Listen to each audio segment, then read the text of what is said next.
Metal company Hindustan ઝિંકમાં આપણને સારા positive returns હાલમાં જોવા મળી રહ્યા છે. પહેલાં રિટર્નના ફ્રન્ટ પર નજર કરશું તો એક દિવસમાં 5% તે એક સપ્તાહમાં 13% પોઝિટિવ રિટર્ન્સ આપ્યા છે. ત્યાં જ એક મહિનામાં આપણને 29% પોઝિટિવ રિટર્ન્સ જોવા મળ્યા છે.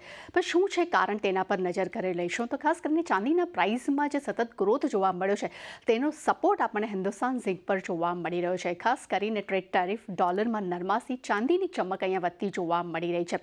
મજબૂત માંગથી પણ ચાંદીની ઇન્ડસ્ટ્રીયલ ડિમાન્ડ અહીંયા આપણને વધતી જોવા મળી રહી છે.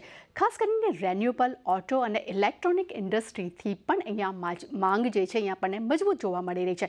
ખાસ કરીને ઇન્ટરનેશનલ માર્કેટમાં ચાંદીના પ્રાઇસની અગર જો વાત કરશું તો તે 36.41 પ્રતિ આઉન્સ ડોલર પર સુધી પહોંચી ગઈ છે.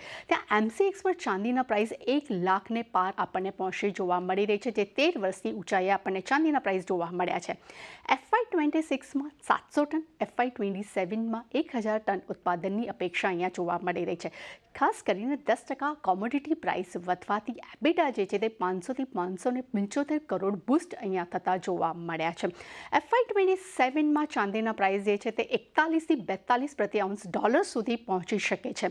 આનો સપોર્ટ કંપનીના એબિટ પર જોવા મળી રહ્યો છે. એટલું જ નહીં, એબિટમાં ચાંદીનું યોગદાન 39% આપણને કંપનીમાં જોવા મળ્યું છે. અને અગર ખાસ કરીને MCX પર ચાંદીના પ્રાઇસની ચાલ પર નજર કરશું તો એક સપ્તાહમાં 8%, એક મહિનામાં 10%, ત્યાં જ YTD આપણને ચાંદી 22% પોઝિટિવ રિટર્ન્સ આપણને આપતા જોવા મળી રહી છે. એટલે જ્યાં ચાંદીની ચમક તો વધી છે તે સાથે હિન્દુસ્તાન ઝિંકના પ્રાઇસની પણ અહીંયા આપણને ચમક વધતી જોવા મળી રહી છે.